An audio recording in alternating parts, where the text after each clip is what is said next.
Okay, magandang araw Pilipinas. Sa araw pong ito ay pag-uusapan po natin.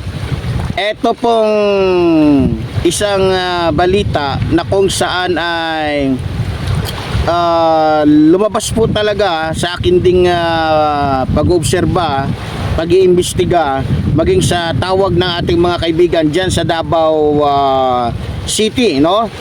So para maintindihan natin yung aking bibigyan ng reaksyon, eto't panoorin muna po natin ang video pong ito mga kababayan.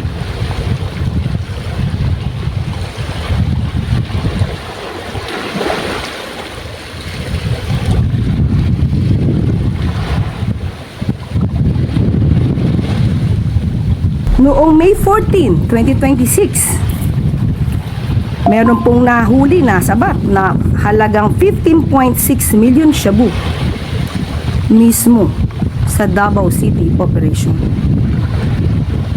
Hindi po ba sakop niya ito?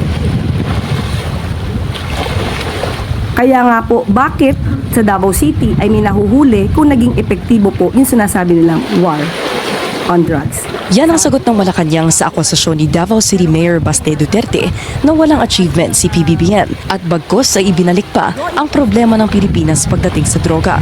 At kung So sino yun, rin mga daw ang minamahal ko, mga nagbabakasyon, kababayan. tila sila So, pa raw ang isa-isahin po naghahanap natin ng ginagawang trabaho ng Pangulo. na Hindi raw bigyan ng masisisi ng reaksyon Malacanang ang mga yung mga Duterte naging kung sila'y usapin po bulag sa at bidyong bingi ito na sa anyay napanood po pagkilos ni natin. PBBM dahil baka Alam nyo, araw sa wala totoo lang sila sa mga bansa. kababayan, ito yung sinasabi natin dito sa mga kababayan natin, lalong-lalo na po dyan sa Davao City. Lalong-lalo na po doon sa mga ibang lugar na napapaniwala po ng mga Duterte. Alam nyo, sa totoo lang, tulad doon ng sinabi ko, lahat po ng sinasabi, lahat ng mga ipinakakalat ng mga Duterte na ganito kaganda, ganito ka tahimik, ganito kadisiplinado ang Davao City, baliktarin nyo yan.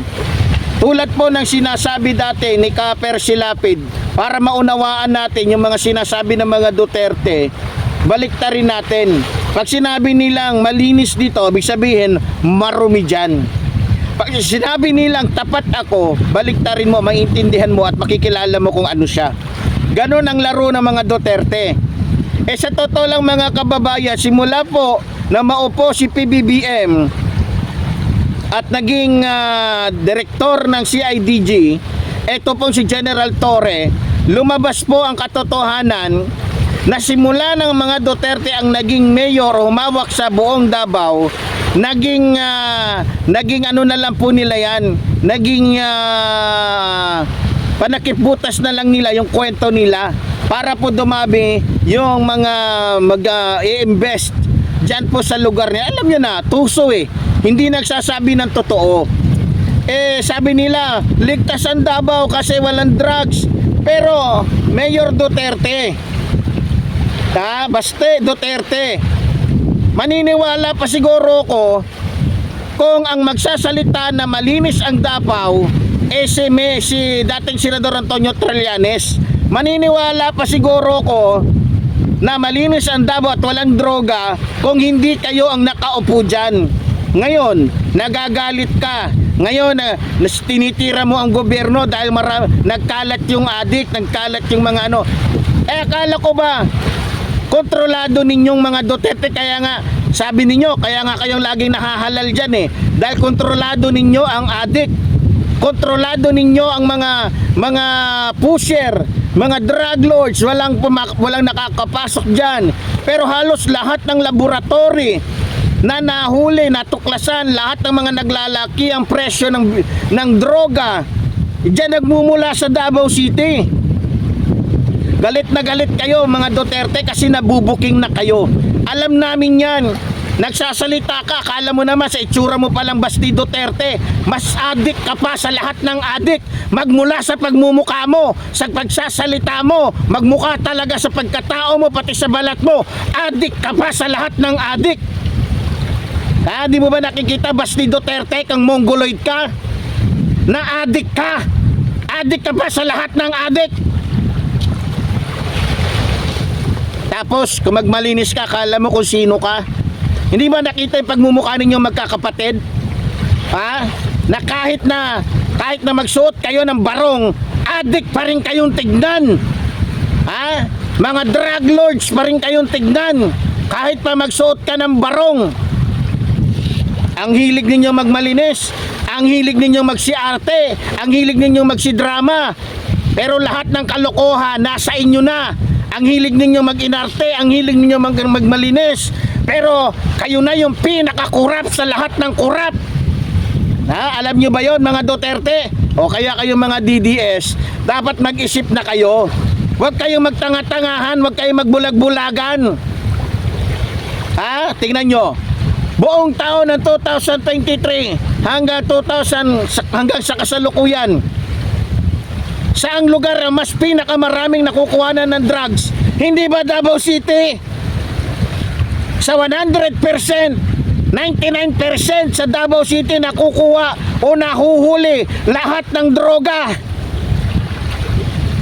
Tapos, alam ko kaya galit na galit itong mga Duterte dahil sa, alam nyo na, maliban na wala na silang nakukuhang pera dahil bantay sarado sila ng gobyernong Marcos, hindi na sila makakupit sa confidential funds, sa intelligence funds. Galit na galit sila dahil yung droga na kung saan yun na lang sana yung pinagkakakitaan nila ng bilyon-bilyon, natitiway pa. Kaya galit na galit itong si Baste Duterte, pati yung mga kaalyado nila na mga drug lords.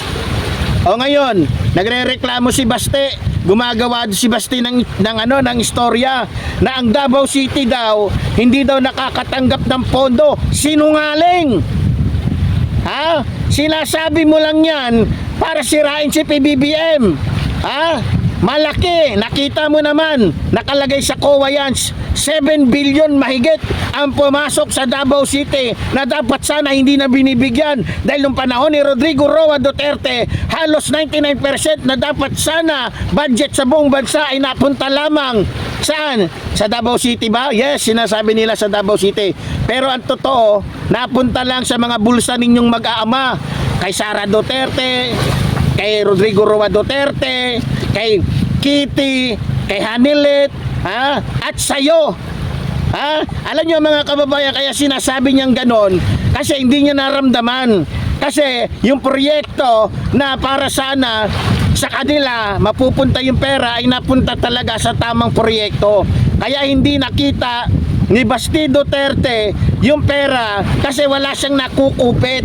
Kasi mahalata lang niya yun kasi pag marami siyang nakukupit, malalaman niya kapag may pumasok na pondo sa kanila kasi marami siyang mananakaw, marami silang mailalagay sa bulsa nila o sa bangko nila, marami silang maghahati-hati.